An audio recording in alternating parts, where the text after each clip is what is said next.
রাতের আধারে পুশিন অব্যাহত রেখেছে বিএসএফ। শুধুমাত্র সিলেট মৌলভীবাজার দিয়েই ঠেলে দেওয়া হয়েছে ৩৫০ জনকে।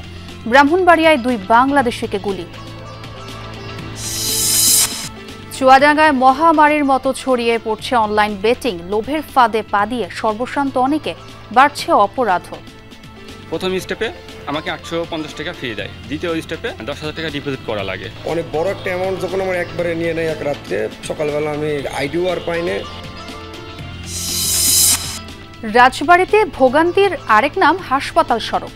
অল্প বৃষ্টিতেই হাঁটু পানি, ড্রেনেজ ব্যবস্থা না থাকায় দুর্ভোগের রোগী ও স্বজনরা।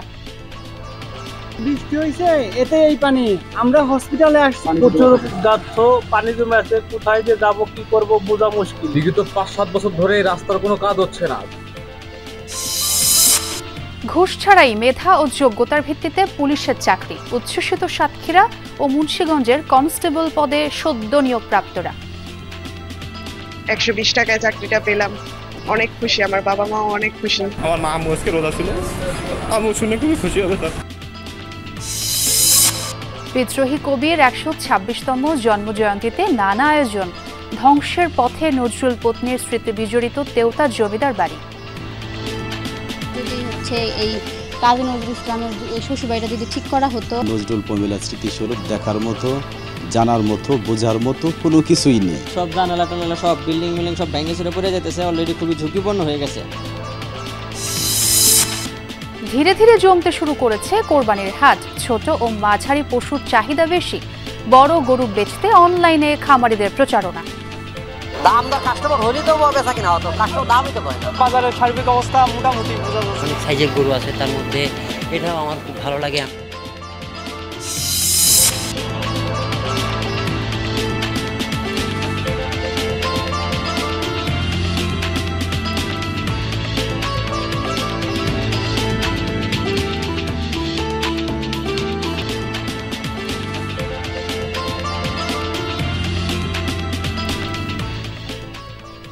আমন্ত্রণ বিরতিহীন সংবাদ সারা দেশে।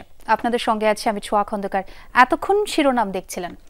ফের মৌলভীবাজারের বড়লেখা ও সিলেটের বিয়ানীবাজার সীমান্ত দিয়ে ১৫৩ জনকে পুশিন করেছে বিএসএফ। তাদেরকে আটকের পর জিজ্ঞাসাবাদ করছে বিজিবি। চলছে পরিচয় যাচাই বাছাইয়ের কাজ।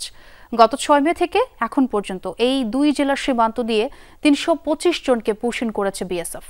এছাড়া মেহেরপুরের মুজিবনগর সীমান্ত এলাকায় ১৯ জনকে আটক করা হয়েছে। এদিকে ব্রাহ্মণবাড়িয়ার কসবায় বিএসএফ এর গুলিতে আহত হয়েছেন ২ বাংলাদেশি। সিলেট ও মৌলভীবাজারের বিভিন্ন সীমান্ত দিয়ে থামছেই না পুশিন। বেশ কিছুদিন ধরেই ভারতের বিভিন্ন এলাকা থেকে ধরে আনা লোকজনকে সুযোগ বুঝে সীমান্তের এপারে ঠেলে দিচ্ছে বিএসএফ। শনিবার রাত থেকে রোববার সকাল পর্যন্ত মৌলভীবাজারের বড়লেখার শাহবাজপুর সীমান্ত দিয়ে ৭৯ জন, পাল্লাথল দিয়ে ৪২ এবং সিলেটের বিয়ানীবাজারের নয়াগ্রাম সীমান্ত দিয়ে ৩২ জনকে পুশিন করে বিএসএফ। বিজিবি ৫২ ব্যাটালিয়নের অধিনায়ক লেফটেন্যান্ট কর্নেল মেহেদী হাসান জানান, ঘন জঙ্গল ও বিলের মধ্য দিয়ে তাদেরকে ঠেলে দেওয়া হয় বাংলাদেশের দিকে। তবে সতর্ক অবস্থানে থাকায় সবাইকে আটক করে বিজিবি। তাদের পরিচয় যাচাই বাছাই চলছে। মেহেরপুরের মুজিবনগরের সোনাপুর এলাকায় রাতের আধারে ১৯ জনকে সীমান্তের এপারে ঠেলে দেয় বিএসএফ। সীমান্ত পার হয়ে কেদারগঞ্জ বাজারে অবস্থান করছে কিছু মানুষ। এমন খবরে অভিযান চালিয়ে তাদের আটক করে পুলিশ। পুলিশের দাবি, বিভিন্ন সময়ে কাজের সন্ধানে তারা ভারতে যান, থাকতেন হরিয়ানা রাজ্যে। আটককৃতদের জিজ্ঞাসাবাদ চলছে। ভারতীয় বিএসএফ কর্তৃক মুজিবনগর থানাধীন সোনাপুর মাছপাড়া সীমান্ত দিয়ে ১৯ জন বাংলাদেশিদের ছেড়ে দেয়। আমরা গোপন সংবাদে জানতে পেরে এদেরকে আটক করে থানায় নিয়ে আসি।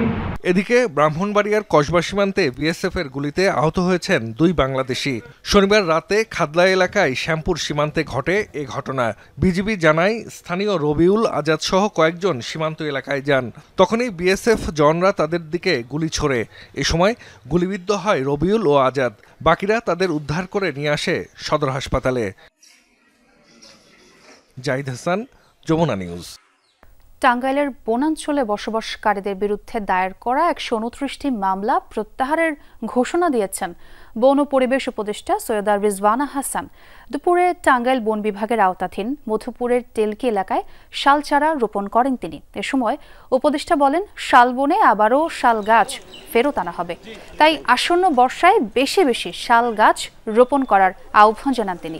এছাড়া বনে যে জায়গা বেদখল আছে সেগুলো চিহ্নিত করতে সীমানা পিলার দেয়া হচ্ছে বলেও জানান সৈয়দা রিজওয়ানা হাসান। এছাড়া মধুপুর বনাঞ্চলের রাজাবাড়ি এলাকায় সীমানা চিহ্নিতকরণের কাজ পরিদর্শন ও সীমানা পিলার স্থাপনের মাধ্যমে স্থানীয় জনগোষ্ঠীর অংশগ্রহণের মাধ্যমে মধুপুর শালবন পুনঃপ্রতিষ্ঠা প্রকল্পের কার্যক্রম উদ্বোধন করা হয়।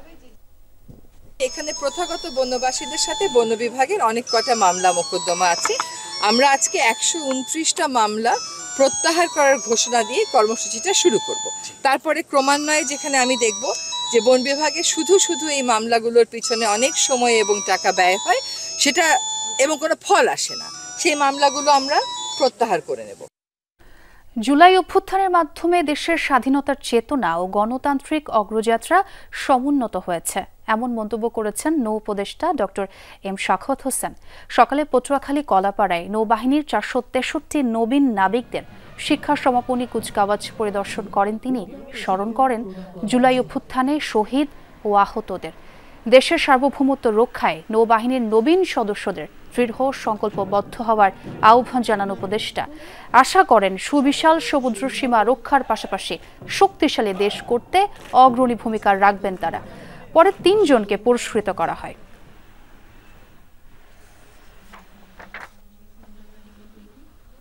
আপনারা দেশ পত্রিকার সেবায় নিয়োজিত আছেন, থাকবেন এবং মনে রাখবেন আপনাদের উপরে নির্ভর করছে আমাদের সমুদ্রের নিরাপত্তা। যখন আমরা আমাদের ইজেড 200 নটিক্যাল মাইলের বাইরে যে নীল সমুদ্র আছে সেটাকে অত্যন্ত কঠিনভাবে গার্ড দিতে পারবো।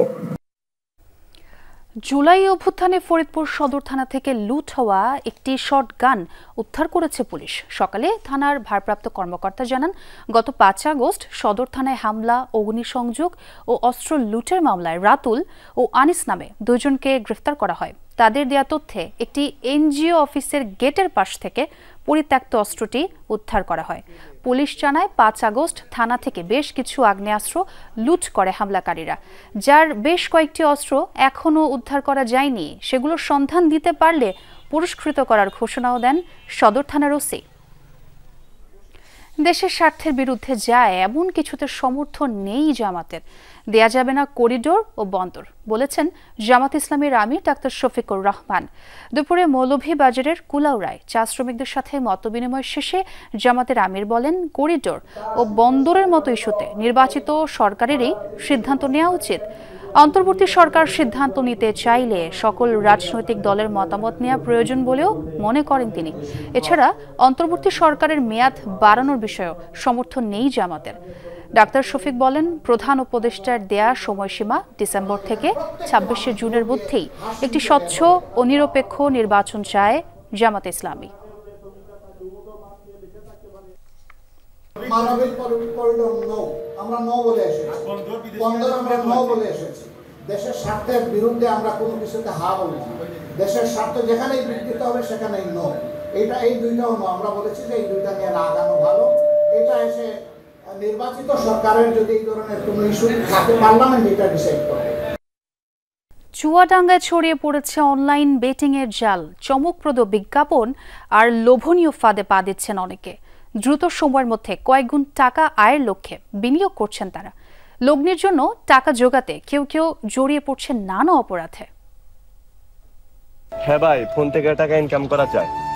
এখন আমি গেম খেলে টাকা ইনকাম করি। রাতারাতি বড়লোক হবার নেশায় অনলাইন জুয়ায় টাকা লগ্নি করেছিলেন এই যুবক। লাভ তো দূর, লগ্নিকৃত টাকা নিয়েও গায়েব বেটিং সাইটের এজেন্ট। সবসময় কথা হইতো, ভাই আপনি কত দিলেন, কত তুলতে পারলেন, কত হারলেন, প্রতিনিয়তই কথা হতো। পরে যখন অনেক বড় একটা অ্যামাউন্ট যখন আমার একবারে নিয়ে নেয় এক রাত্রে, সকালবেলা আমি আইডিও আর পাই না, আর নাম্বার তো মনে করেন যার কোনো কথাবার্তা তাদের সাথে কিছুই আমার আর হয় না। একই রকম গল্প আরেক যুবকের। ফ্রিল্যান্সিংয়ের আশা থেকে জড়িয়ে পড়েন বেটিংয়ে। কারি টাকা হারানোর পর এখন দিশেহারা সে। প্রথমে আমার টেলিগ্রামে একটা মেসেজ আসে যে আপনি পার্ট টাইম জব করার জন্য প্রস্তুত কিনা। তখন আমি রাজি হই।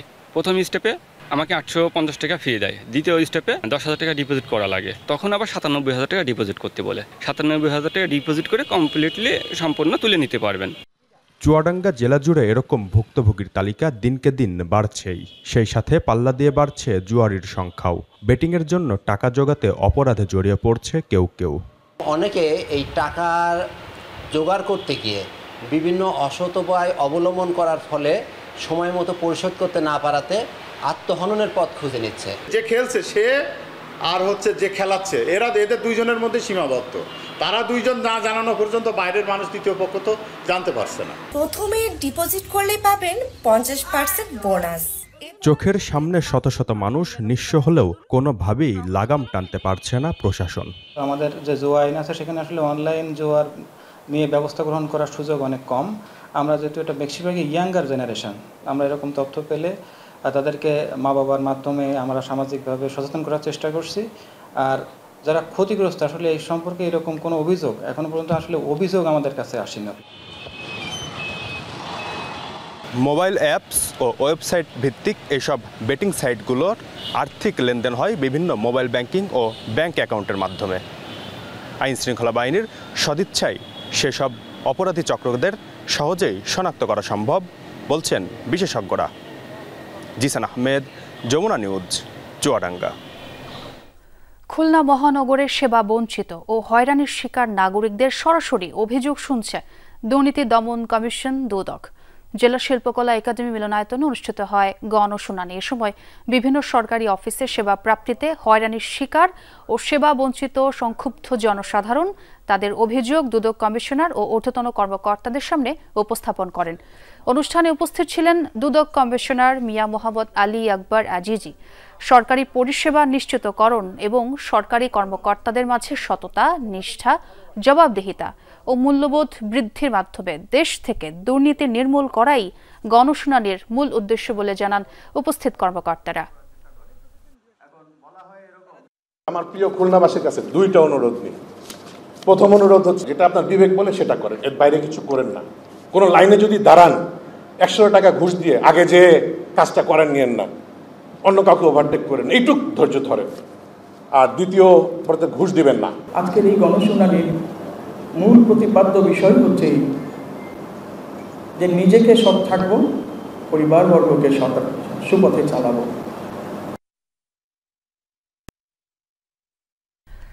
দুই জেলার সড়ক দুর্ঘটনায় নিহত হয়েছেন 3 জন। লক্ষ্মীপুরের সদরে আলাদা দুর্ঘটনায় মারা গেছেন 2 জন।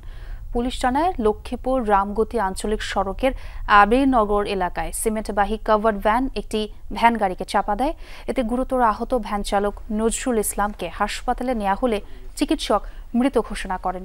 এর আগে ভোররাতে ঢাকা লক্ষ্মীপুর মহাসড়কের কফিল উদ্দিন ডিগ্রি কলেজের সামনে দুর্ঘটনায় আহত বৃদ্ধকে হাসপাতালে নেওয়ার পর চিকিৎসাধীন অবস্থায় মারা যান। এদিকে যশোরে ট্রাক ও মোটর সাইকেলের সংঘর্ষে আসিফ নামের এক শিক্ষার্থী নিহত হয়েছে।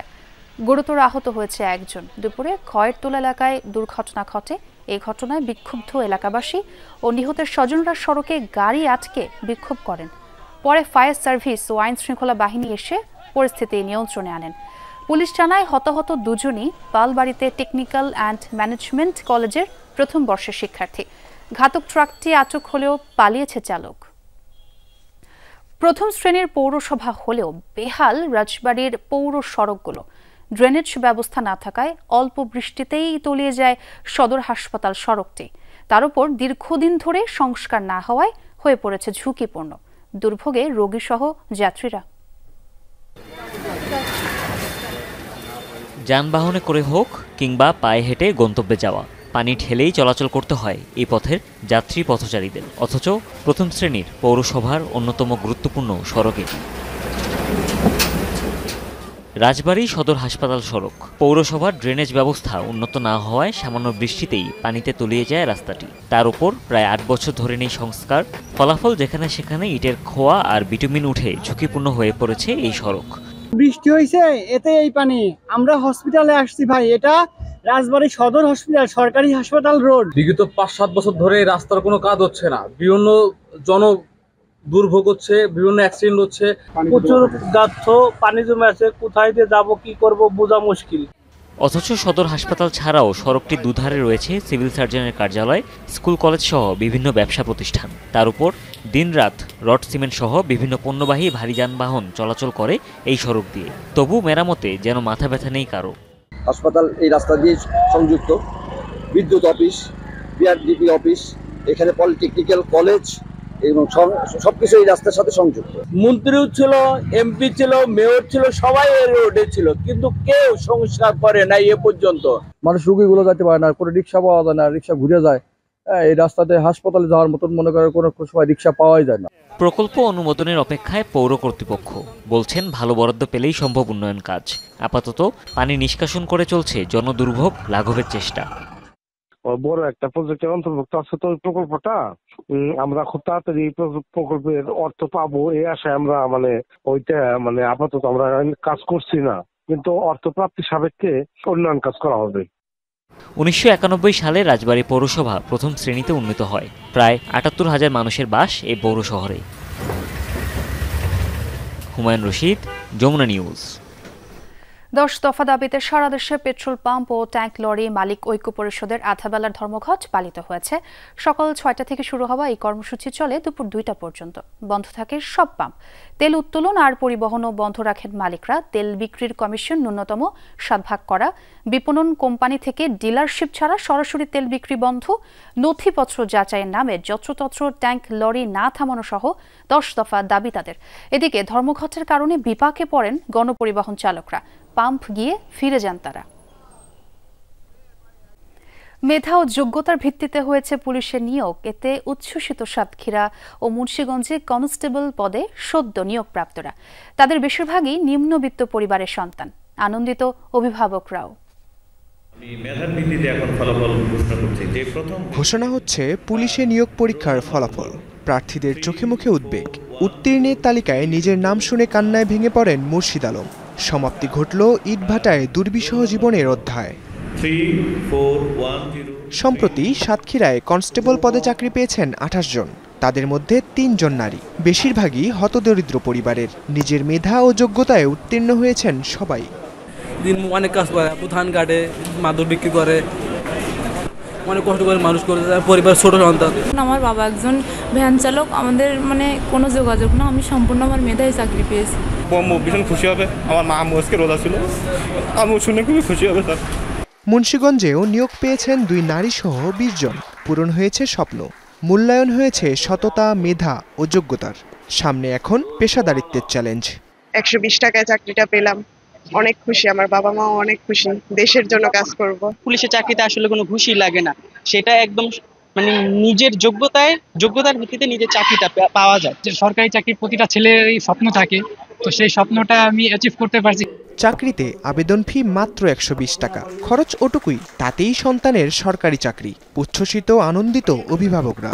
সাতক্ষীরা শহরে বসবাস করে ভ্যান চালাই খাই, যেহেতু তারপরও আমার কন্যা চাকরি হয়েছে, এটা আমি অনেক খুশি। আর তো আমরা তো টাকা দিয়ে নিতে, আমরা মেধার মধ্যে রয়েছি, মেধাই থাকবো ইনশাআল্লাহ। ওর ইচ্ছা ছোট থেকে ডিফেন্সে চাকরি করবে, যা ওর আশা পূর্ণ হয়েছে, আমরা অনেক খুশি।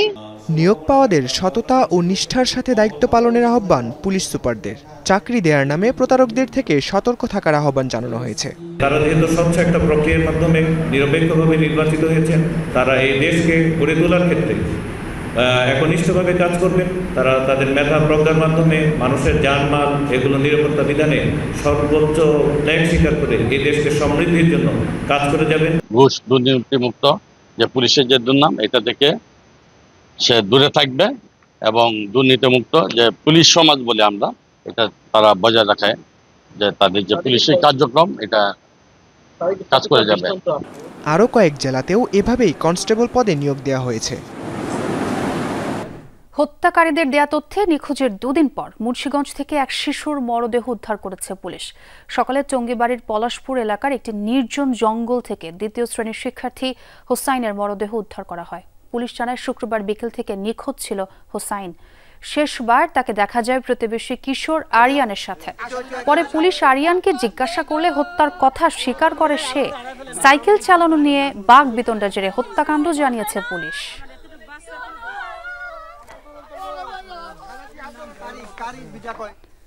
নারায়ণগঞ্জের ফতুল্লায় স্ত্রীকে হত্যার পর 2 সন্তানকে নিয়ে পালিয়ে যাওয়ার স্বামী শহীদুল ইসলাম ওরফে কসাই শিপনকে গ্রেফতার করেছে পুলিশ। দুপুরে সিদ্ধিরগঞ্জের সাইনবোর্ড এলাকায় পিবিআই কার্যালয়ে সংবাদ সম্মেলনে এই তথ্য জানান পুলিশ সুপার মুস্তফা কামাল রাশেদ। এর আগে গত রাতে ঢাকার সদরঘাট থেকে শহীদুলকে গ্রেফতার করা হয়।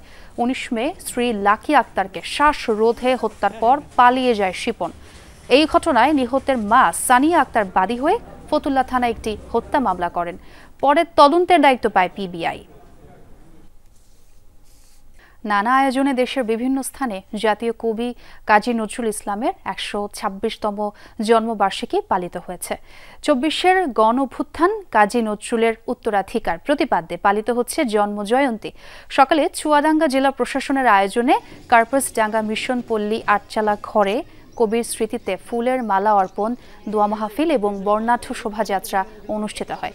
পরে কার্পাসডাঙ্গা মাধ্যমিক বিদ্যালয় মাঠে আলোচনা সভা অনুষ্ঠিত হয়। মানিকগঞ্জে তেওতা জমিদার বাড়িতে কবি ও তার স্ত্রী প্রমিলার মুরালে ফুল দিয়ে শ্রদ্ধা জানায় উপজেলা প্রশাসন, বিভিন্ন শিক্ষা প্রতিষ্ঠান ও সামাজিক সাংস্কৃতিক সংগঠন। পরে আলোচনা সভা ও সাংস্কৃতিক অনুষ্ঠান হয়। কবির বাল্যস্মৃতি বিজড়িত ময়মনসিংহের ত্রিশালে বর্ণাঢ্য র্যালি অনুষ্ঠিত হয়েছে। রয়েছে 3 দিন ব্যাপী মেলার আয়োজন।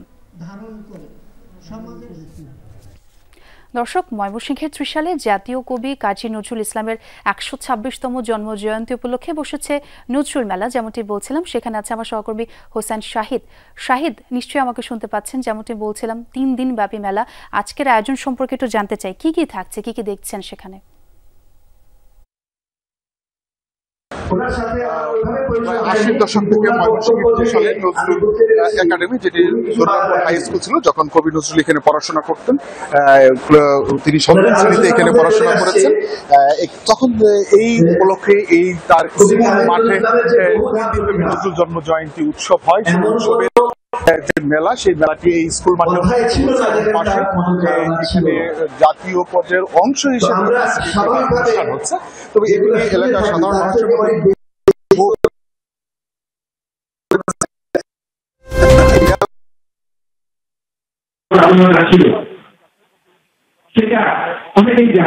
জাতীয় পর্যায়ে উদযাপন করা হয়েছে। মূল অনুষ্ঠান অন্য একটি এলাকায় করা হয়েছে।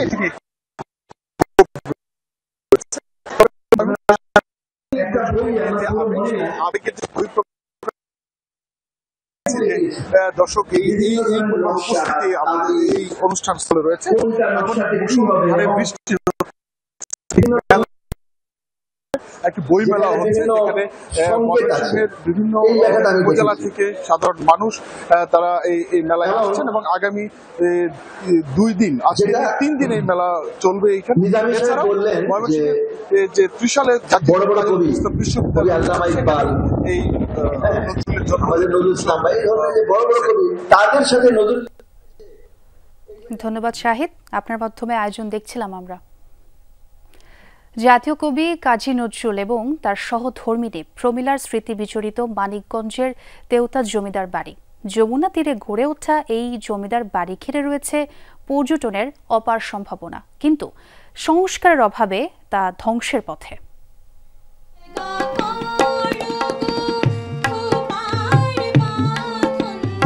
কবিপত্নী প্রমিলার জন্মভিটা, শানবাঁধানো এই ঘাট আর জমিদার বাড়ি, তার সাথে জড়িয়ে কবি নজরুলের স্মৃতি।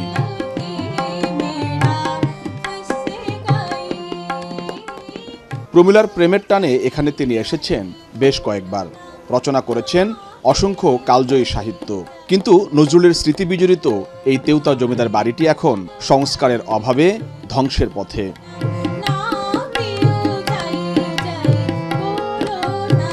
তুমি যে গিয়েছো বকুল বিছানো পথে, এখানে একটি বড় বকুল গাছ ছিল। একটা যদি লাইব্রেরি প্রতিষ্ঠা করা যায়, এখানে যদি নজরুল স্মৃতি কেন্দ্র প্রতিষ্ঠা করা যায়, নজরুল ইনস্টিটিউট কেন্দ্র প্রতিষ্ঠা করা যায়, তাহলে পর্যটকরা এখানে এসে নজরুল সম্পর্কে, প্রমিলা সম্পর্কে অনেক কিছু জানতে পারবে। প্রত্নতত্ত্ব অধিদপ্তর জমিদার বাড়ির একাংশ সংস্কার করলেও বেশিরভাগই জরাজীর্ণ, খসে পড়ছে ইট সুরকি। বাড়িটি সংস্কারের পাশাপাশি পর্যটক আকর্ষণে সুযোগ সুবিধা বাড়ানোর দাবি স্থানীয়দের। সবাই আসে কারণ জায়গাটা অনেক সুন্দর, তবে আরো সুন্দর হতো যদি এই কাজী নজরুল ইসলামের এই শ্বশুরবাড়িটা যদি ঠিক করা হতো। দেশ বিদেশ থেকে এখানে অনেক লোকজন আসে, নজরুল প্রমিলার স্মৃতিস্বরূপ দেখতে, কিন্তু এসে তারা হতাশ হয়ে ফিরে যায়, কারণ এইখানে নজরুল প্রমিলার স্মৃতিস্বরূপ দেখার মতো, জানার মতো, বোঝার মতো কোনো কিছুই নেই। এই টিট সব জানালা টানালা সব বিল্ডিং সব ভেঙে চুরে পড়ে যেতেছে, অলরেডি খুবই ঝুঁকিপূর্ণ হয়ে গেছে। প্রেম আর সাম্যের কবি নজরুলের স্মৃতিধন্য তেওতাকে পর্যটন বান্ধব করতে নানা পরিকল্পনার কথা জানালেন ইউএনও। উপজেলা প্রশাসনের পক্ষ থেকে এখানে কাজী নজরুল ইসলাম ও প্রমিলা স্মৃতি পাঠাগার করার একটি আমরা উদ্যোগ নেব এবং এটিকে পর্যটন বান্ধব করে গড়ে তোলার জন্য সেখানে যাওয়ার যে রাস্তাটি রয়েছে সেটি প্রশস্ত করার উদ্যোগ নেওয়া হয়েছে এবং নদী সংলগ্ন, যমুনা নদী সংলগ্ন জায়গাটিকে আরও সুন্দর করে গড়ে তোলার জন্য পুরো এলাকাটিকে পর্যটন স্পট গড়ে তোলার জন্য আমরা কাজ করছি। জাতীয় কবির জন্মজয়ন্তীতে এবারও আলোচনা সভা, নাটক ও সাংস্কৃতিক অনুষ্ঠান সহ নানা আয়োজন রয়েছে জমিদার বাড়ি প্রাঙ্গণে। বিএম খোরশেদ, যমুনা নিউজ, মানিকগঞ্জ। ঈদুল আজহা উপলক্ষে দেশের বিভিন্ন পশুর হাটে শুরু হয়েছে বেচাকেনা। এবার ক্রেতাদের ঝোঁক ছোট এবং মাঝারি আকারের পশুর দিকে, তাই বড় গরু বিক্রিতে অনলাইনে প্রচারণা চালাচ্ছেন খামারিরা। শেষ সময়ের পরিচর্যায় ব্যস্ত সংশ্লিষ্টরা। তবে গোখাদ্য এবং লালন পালনের খরচ বেড়ে যাওয়ায় রয়েছে লোকসানের শঙ্কাও। ক্রেতা বিক্রেতার সমাগমে মুখর কোরবানির পশুর হাট। ছোট মাঝারি থেকে বিশাল আকৃতির গরু নজর কাটছে সবার। গোপালগঞ্জ জেলার সবচেয়ে বড় পশুর হাট পরানপুরে এর মধ্যে শুরু হয়েছে বেচা বিক্রি। তবে এখনো অনেকেই হাটে আসছেন পশু দেখতে। হাট কর্তৃপক্ষের আশা কয়েকদিনের মধ্যেই জমে উঠবে বেচাকেনা। আমি গরু আনছি মোট 13টা, 8টা বিক্রি করছি, 5টা আছে। বাজারের সার্বিক অবস্থা মোটামুটি বোঝা যাচ্ছে, কিন্তু মনে হচ্ছে যে আগামীতে আরো একটু বৃদ্ধি পেতে পারে। 2টা বেচছি লস দিয়ে, আর বেচা কিনা নাই। দামদার কাস্টমার হলেই তো বেচা কিনা হতো, কাস্টমার দামই তো কয় না। পাইকারদের আনাগোনা বেড়েছে জয়পুর হাটের বিভিন্ন পশুর হাটে। এবার ছোট আর মাঝারি গরুর চাহিদা সবচেয়ে বেশি, দামও নাগালের ভেতর। অন্যদিকে কোরবানির জন্য খামারগুলোয় প্রস্তুত বড় গরুগুলো বিক্রিতে চলছে অনলাইনে প্রচারণা। গরু বাজার পর্যবেক্ষণ করে দেখলাম বাজার স্থিতিশীল, খুব একটা বেশি না। জয়পুর হাটটাও গরু নিয়ে আসি, তারপরে রানীগঞ্জ নিয়ে আসি, মোটামুটি বেচা কিনা ভালো করি। গ্রামে থেকে গরু কিনে আনছে, বুঝছেন, যেটা টার্গেট করলাম সে টার্গেটে বেচা পেলাম না। গরুর যে খাদ্য, লালন পালন, যে বিভিন্ন খরচগুলো আসে, এই খরচ অনুযায়ী এবার যে খাদ্যের দাম হিসাবে আমাদের যে দামগুলো করতেছে, এই দামগুলো আমাদের হলো পড়তায় হচ্ছে না। সম্পূর্ণ প্রাকৃতিকভাবেই পশু মোটাতাজা করা হচ্ছে মেহেরপুরের বিভিন্ন খামারে। শেষ সময়েও পশু পরিচর্যায় ব্যস্ত সময় কাটছে খামারিদের। কিন্তু গোখাদ্যের দাম বৃদ্ধি ও লালন পালনে খরচ বেড়ে যাওয়ায় কাঙ্ক্ষিত মুনাফা নিয়ে শঙ্কা তাদের। আমাদের গরু সম্পূর্ণ প্রাকৃতিক খাবারে আমরা নিয়ন্ত্রণ করছি, যেমন ভুসি আছে, গুঁড়া আছে, স্যালাড আছে, এগুলা খাওয়াই। বাজার দর যদি ভালো থাকে এখন আল্লাহর রহমতে, তাহলে আমাদের কিছু দেখা যায় লাভের মুখ দেখি। কোরবানি আসতেছে, কোরবানির সামনে ঘাটিতে তুলতে হবে, এগুলোর জন্য 24 ঘন্টা আমরা কাজ করি। কাজ করার পর সেবা যত্ন করি, গরুগুলো সুস্থ করা হবে। হাটে যদি আমরা সেভাবে দাম ভালো পাই তাহলে আমরা এটা লাভবান হব, আর যদি দেখা যাচ্ছে সেভাবে দাম না পাই তাহলে আমরা খুব লস হব। দ্রুতই কোরবানির হাটে পুরোদমে বেচাকেনা শুরু হবে বলে আশা ব্যবসায়ী ও খামারিদের। রাহিম সারোয়ার, যমুনা নিউজ।